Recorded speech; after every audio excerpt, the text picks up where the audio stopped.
আল্লাহুম্মা সাল্লি ওয়া সাল্লিম আলা নবিয়িনা মুহাম্মদ সাল্লাল্লাহু আলাইহি ওয়াসাল্লাম। আসসালামু আলাইকুম ওয়া রাহমাতুল্লাহ। প্রিয় আখির নবীর উম্মত, আরববাসীরা যে সকল কুফরি এবং শিরকি কাজ করত তা হলো: ১. গণক ও তীরে বিশ্বাস। ২. জুয়া বা ভাগ্য নির্ণয়ের জন্য তীর ব্যবহার করা। ৩. জাদুতে বিশ্বাস। ৪. ভবিষ্যৎবাণীতে বিশ্বাস। ৫. জ্যোতিষবিদ্যায় বিশ্বাস। ৬. ভালো মন্দের জন্য তিয়ারা প্রথা বিশ্বাস। ৭. শুভ এবং অশুভ ধারণায় বিশ্বাস করা। তাদের প্রথম যে কুফরি কাজ ছিল সেটি হচ্ছে গণক ও তীরে বিশ্বাস।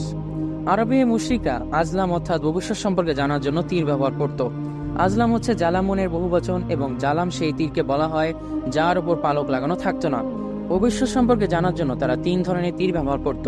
প্রথম শ্রেণীভুক্ত তীরগুলোর গায়ে হা কিংবা না লেখা থাকতো। এই শ্রেণীভুক্ত তীরগুলো সাধারণত ভ্রমণ, বিয়ে বা অনুরূপ কোনো কাজের জন্য ব্যবহার হতো। বিশেষ পদ্ধতিতে এই তীরগুলো বাছাই পর্ব সম্পাদন করত। কর্মপন্থা নির্ণয়ের উদ্দেশ্যে বাছাইকৃত তীরের গায়ে হা লেখা থাকলে পরিকল্পিত কার্য আরম্ভ করা হতো, কিন্তু বাছাইকৃত তীরের গায়ে না লেখা উঠলে সেই কার্যটি স্থগিত ঘোষণা করা হতো এবং পরের বছর পুনরায় সেই কাজের জন্য ভাগ্য নির্ধারণ করা হতো। এবং দ্বিতীয় শ্রেণীভুক্ত তীরগুলো কোনটির গায়ে লেখা থাকতো পানি এবং কোনটির গায়ে লেখা থাকতো দিয়াত এবং অন্যগুলোর গায়ে অন্য কিছু লেখা থাকতো। এবং তৃতীয় শ্রেণীর তীরগুলোর মধ্যে কোনোটির গায়ে লেখা থাকতো তোমাদের অন্তর্ভুক্ত, কোনোটির গায়ে লেখা থাকতো তোমাদের ছাড়া, আবার কোনোটির গায়ে লেখা থাকতো মুলহাক, যার অর্থ হচ্ছে মিলিত। তীরগুলোর ব্যবহার: যদি কারো বংশ পরিচয়ের ব্যাপারে সন্দেহ সৃষ্টি হতো তখন 100 উট সহ তাকে হোবল নামক মূর্তির কাছে নিয়ে যাওয়া হতো। উটগুলো তাদের যে ঋষি তার কাছে সমর্পণ করা হতো।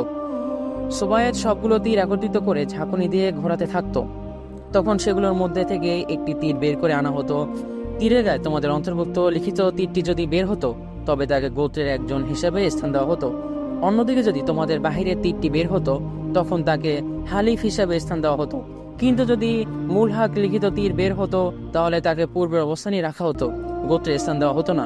তাদের 2 নম্বর কুফরি কাজ হচ্ছে জুয়া বা ভাগ্য নির্ণয়ের জন্য তীর। মুশরিকদের মধ্যে অনুরূপ আরো একটি প্রথা প্রচলিত থাকার কথা জানা যায়, তা হচ্ছে জুয়া খেলা। জুয়া খেলার ক্ষেত্রে ভাগ্য নির্ণয়ের জন্য অনুরূপ নিয়মে তীর ব্যবহার করা হতো। তাদের মার্কার চিহ্নিত তীর বের হলে তাদেরকে উট জবাই করে গোশত বিলীন এবং বন্টন করে দেওয়া হতো। 3 নম্বর হচ্ছে জাদুতে বিশ্বাস। আরবে মুশরিকরা তথাকথিত জাদু এবং জ্যোতিষবিদ্যায়, ভবিষ্যৎবাণী এবং কটকৌশল ও কথাবার্তা সবই বিশ্বাস করত। যে কিনা ভবিষ্যৎবাণী করত এবং গোপন তত্ত্বের সাথে সম্পর্কিত বিষয়াদি অবগত আছে বলে দাবি করত তাকে বলা হতো গণক। কোন গণক এমন দাবি করত একটি জিন তার অনুগত রয়েছে, সেই জিন তাকে বিভিন্ন গোপন সংবাদ সংগ্রহ করে দেয়। কোন গণক আবার এমনও দাবি করত যে অদৃশ্যের খবর নেওয়ার মতো যথেষ্ট বিদ্যা তার রয়েছে, সে তা নিয়ে থাকে। 4 নম্বর হচ্ছে ভবিষ্যতে বিশ্বাস। তৎকালীন সমাজে আরো এক ধরনের মানুষ ছিল যারা কথা ও কর্মের উপর অনুসন্ধান চালিয়ে তাদের উদ্দেশ্য সম্পর্কে ভবিষ্যৎবাণী করত। তারা আররাফ নামে পরিচিত ছিল। তাদের দাবি ছিল কোনো লোক যখন কোনো কিছুর ব্যাপারে জানতে চায় তখন তা অবস্থা, কিছু পূর্ব লক্ষণ বা আনুষঙ্গিক কথাবার্তার মাধ্যমে ঘটনা, স্থান ও সম্পৃক্ত ব্যক্তি বা গোষ্ঠীর ব্যাপারে খোঁজ খবর সে দিতে পারে। উদাহরণস্বরূপ বলা যায় অপহরণকৃত সম্পদ, অপহরণের স্থান, সময়, হারানো পশু কিংবা অন্য কোনো কিছু সম্পর্কে খোঁজ খবর। 4 নম্বর হচ্ছে জ্যোতিষবিদ্যায় বিশ্বাস। আকাশমণ্ডলের তারকার গতিবিধি, উদয়াস্ত্র, আগমন ও প্রত্যাগমন ইত্যাদি লক্ষ্য করে ভবিষ্যতের আবহাওয়া কিংবা ঘটতে পারে এমন ঘটনা সম্পর্কে পূর্বাভাস দেওয়া জ্যোতিষবিদ্যার কাজ। জ্যোতিষীদের চিন্তা চেতনা ও গণনার প্রভাব জনসমাজে আজও যেমন লক্ষ্য করা যায় সেকালও তেমনই ছিল, কিন্তু বিশেষ পার্থক্য ছিল এই যে তারকার অবস্থা ও অবস্থান পর্যবেক্ষণ করে বৃষ্টি বাদলের পূর্বাভাস দেওয়া হতো। তার বিশ্বাস করত যে এই তারকা তাদের জন্য বৃষ্টি বর্ষণ করে। 7 নম্বর হচ্ছে ভালো মন্দ ফলের জন্য তিয়ারা প্রথা বিশ্বাস। আরবের মুশরিকরা কোনো কাজকর্ম আরম্ভ করার পূর্বে সেই কাজের ফল ভালো হবে না মন্দ হবে তা যাচাই করার জন্য কতগুলো মন গড়া রেওয়াজ প্রচলিত ঘটিয়েছিল। ভালো মন্দ যাচাইয়ের এই প্রথাকে বলা হতো তিয়ারা। এতে তাদের নিজস্ব ধারণার উপরে এই কাজটি সম্পাদিত হতো। যখন তারা কোনো কাজ করার ইচ্ছা করত তখন শুরু করার পূর্বে কোনো পাখিকে উড়িয়ে দেওয়া হতো অথবা হরিণকে তাড়া করত।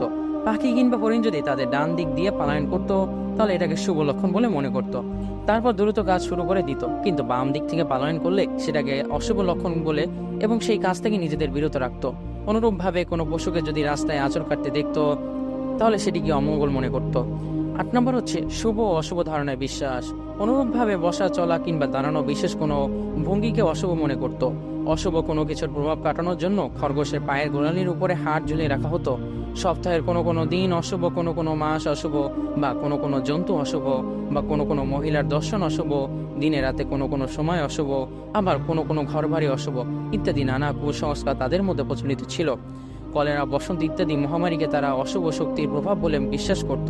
সেই সঙ্গে তারা মনে করত যে যাদেরকে হত্যা করা হয়েছে তাদের হত্যা যতক্ষণ না প্রতিশোধ গ্রহণ করা হতো ততক্ষণ সেই আত্মা শান্তি পায় না, সেই আত্মা পেঁচায় পরিণত হয়ে জনসমাজে ঘোরাফেরা করতে থাকে। পিপাসা পিপাসা অথবা আমাকে পান করা বলে চিৎকার করতে থাকে। যখন সেই হত্যার প্রতিশোধ গ্রহণ করা হয় তখন সে শান্ত হয়। প্রিয় আখির নবীর উম্মত, ইনশাল্লাহ আমরা পরবর্তী ভিডিওতে কুরাইশদের বেদাত সম্পর্কে আলোচনা করব। আসসালামু আলাইকুম রহমতুল্লাহ।